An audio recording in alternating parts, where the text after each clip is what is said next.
এই যে কাক না, ঝড়ে এই কাকটার কি অবস্থা দেখো, গাছপালা। এই ওখানটাতে আরো একটা দেখো,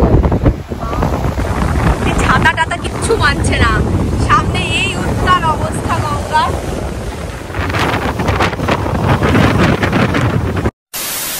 hello everyone, welcome to a new video. তো আজকে কোনো ডেলি ব্লগ নয়, আজকে তোমাদের সাথে শেয়ার করবো যে রেমালের পর ডায়মন্ড হারবারের অবস্থা ঠিক কেমন। তো কালকে তোমাদের সাথে একটা মিনি ব্লগে শেয়ার করেছিলাম যে রেমালের প্রস্তুতি পর্ব চলছে, আকাশ তার প্রস্তুতি পর্ব করে দিয়েছিল। আর তারপর কাল রাত মানে মাঝরাত থেকে শুরু হয়ে গেছে প্রচণ্ড ঝড়, মানে দামাল ঝড়, একেবারে চাইতে ফুল দিয়ে পাল্টে নিয়ে যাওয়ার মতো।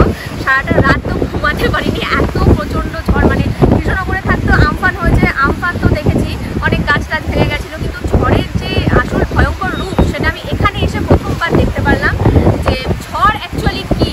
তো তারপর আমরা সারাদিন ধরে তো বৃষ্টি লেগেই ছিল।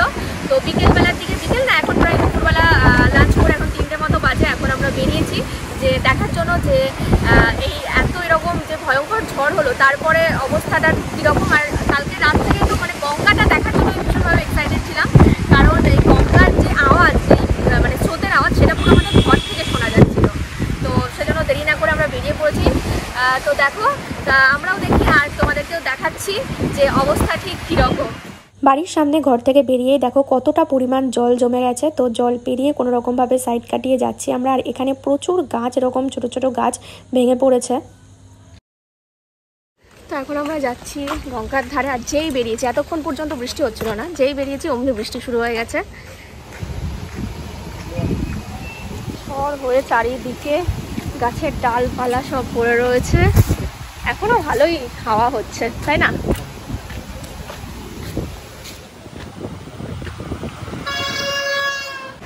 রাস্তাঘাট তো ফাঁকা আজকে,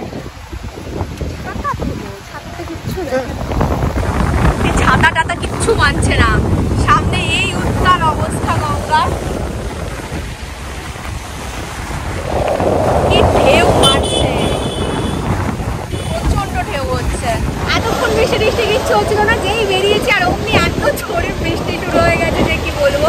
আর ছাতা তো কিছুতেই মানছে না, জলের ঠান্ডাতে পুরো ভিজে যাচ্ছে। এখানে দাঁড়ানোর সেরকম কোনো জায়গা নেই, একটা সিটের নিচেই দাঁড়িয়েছি, তাও কিছু মানছে না, এত হাওয়া। তবে গঙ্গাটা দেখতে জাস্ট অসাধারণ লাগছে। আজকে ওই পাড়ের কিচ্ছু দেখা যাচ্ছে না, কিচ্ছু দেখা যাচ্ছে না।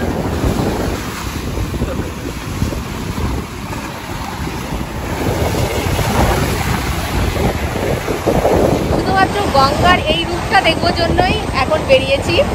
এখন কটা বাজে? 2-3টে মতো বাজে।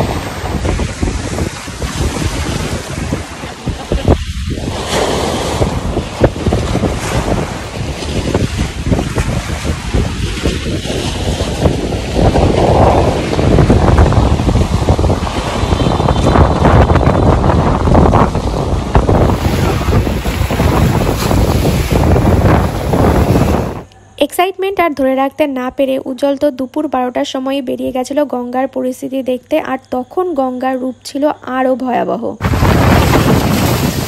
দেখতেই পাচ্ছ জল ঠিক কিভাবে আছড়ে পড়ছে এই সিঁড়িটার ওপরে, আর জল অনেকটা পরিমাণ বেড়ে গেছিল। ভিডিওটা এডিট করার সময় আমিও দেখছি আর মনে হচ্ছে যেন সত্যি নিজের চোখে দেখার সুযোগটা মিস করে ফেললাম। একটা ভয়ঙ্কর সুন্দর রূপ যাকে বলে।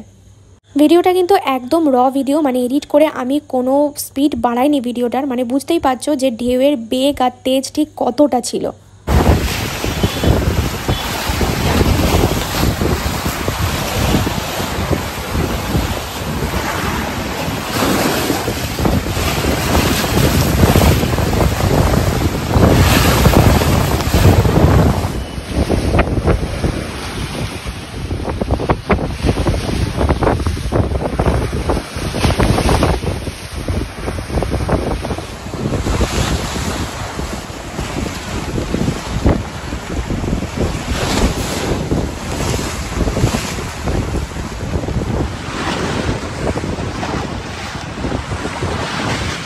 তবে আমরা দুজন যখন বেরিয়েছিলাম তখন কিন্তু স্রোত অনেকটাই কমে গেছিল।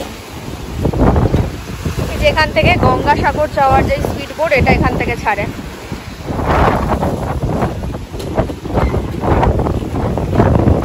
এই রাস্তাটা দিয়ে যেতে হয়।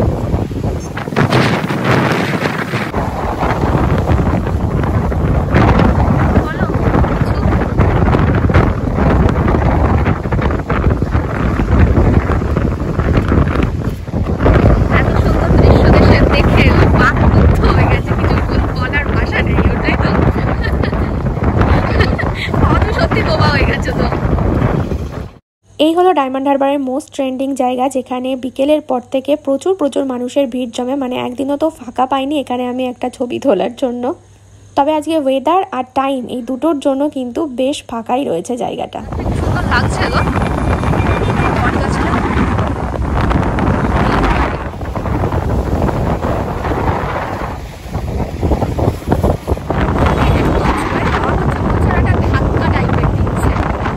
হাওয়ার আওয়াজ ঠিক এতটাই ছিল যে আমার কথা কিছুই শোনা যায়নি, যার কারণে আমি আমার ভয়েস ওভার করছি।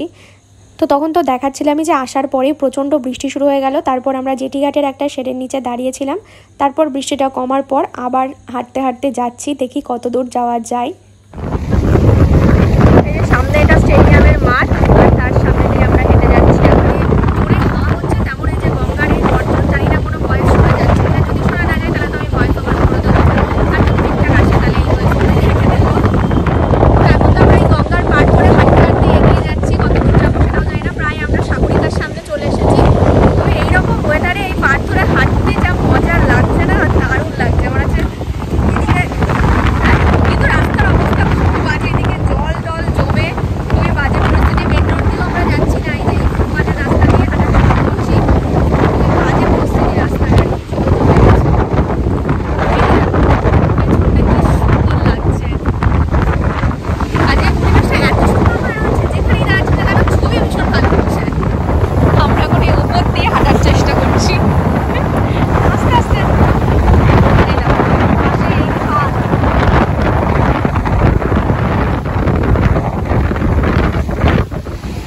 যেটা হলো হোটেল সাগরিকা, আর সামনেটা আজকে পুরো ফাঁকা। উইকেন্ডগুলোতে এদিকে পুরো ভিড় জমে থাকে। যে সামনে কিছু দোকানও আছে, দেখা যাক খোলা আছে নাকি দোকানগুলো। সাগরিকার অপোজিটেই তো ফুটপাতে অনেক খাবার দাবারের দোকান রয়েছে, তবে বেশিরভাগ দোকান বন্ধ হলেও কিছু দোকান আবার খোলাও রয়েছে। এটা হলো ডায়মন্ড হারবারের সার্কিট হাউস,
আমরা এখন মুক্তাঙ্গনে চলে এসেছি। মুক্তাঙ্গনে বসে আছি এই ঝাউ গাছগুলোর নিচে। মানে এই জায়গাটা এত সুন্দর, এত মনোরম একটা জায়গা যে কি বলবো, মানে ভীষণই সুন্দর লাগছে। আর সামনে এরকম তো গঙ্গা রয়েছে, আর হাওয়াতে জানি না কিছু শোনা যাচ্ছে কিনা, আবারও বলছি।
অনেকদিন ধরে যাতায়াতের পথে দেখি এখানে একটা গাছের সঙ্গে এভাবে একটা দোলনা লাগানো আছে, কিন্তু যখনই দেখি তখনই কেউ না কেউ এখানে বসে থাকে। নিজে বসার সুযোগটা কখনো পাইনি, তবে আজকে সেই সুযোগটাও পেয়ে গেলাম। যদিও ভীষণই ভয় লাগছিল জায়গাটাতে। তো যাই হোক, আসার সময় দেখো আকাশের রূপটা ঠিক কতটা সুন্দর হয়ে গেছে। গেছিলাম মানে জেটিঘাট থেকে মুক্তাঙ্গন পর্যন্ত যেই রাস্তাটা আর কি, ওই রাস্তাটা ধরে যেটুকু গেছিলাম তার যে বিশাল কোনো ক্ষয়ক্ষতি লক্ষ্য করেছি তা নয়। তবে গাছপালা তো হ্যাঁ অবশ্যই ভেঙেছে, তবে কোনো বাড়ি বা দোকানপাটের কোনো ক্ষতিগ্রস্ত হয়েছে সেরকম কিছু আমরা লক্ষ্য করিনি। তবে মুক্তাঙ্গনে গিয়ে লাস্টে যেটা দেখলাম, দুটো কাক ওরকমভাবে মনে পড়ে রয়েছে আর কি। এরকম অবলা জীবজন্তুর হয়তো অনেকই ক্ষতি হয়েছে, তো সেটা দেখে সত্যি খুব খারাপ লাগলো। তো চলো, আশা করছি অনেকটাই তোমাদেরকে দেখাতে পারলাম। আর ভিডিওটাও এই পর্যন্ত রাখছি। যদি কিছু ভালো লাগে থাকে please do like, share, comment and subscribe. তো দেখা হচ্ছে আবার নেক্সট কোনো ভিডিওতে অথবা ব্লগে। ততক্ষণ পর্যন্ত তোমরা সবাই ভালো থেকো, সুস্থ থেকো অ্যান্ড অবশ্যই সাবধানে থেকো। Tata, bye bye.